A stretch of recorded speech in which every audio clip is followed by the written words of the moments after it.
Сізге жұмыс орныңызда біреу өлең арнады ма? Мына полицейдің басына сондай бақ қонған тәрізді. Үстінде киімі жоқ адам тәртіп сақшысына арнау айтты. Ай, қалмасын қалмай берші, атайыншы.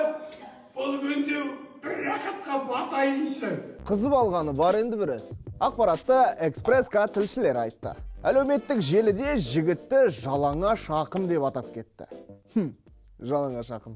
Видео наркологиялық тексеру мекемесінде түсірілген тәрізді. Жалаңаш ақын өз арнауын өзін-өзі таныстырудан бастады. Армысың деп сәлемдесіп, амандастым, ассалаумағалейкум, жымыды кеш.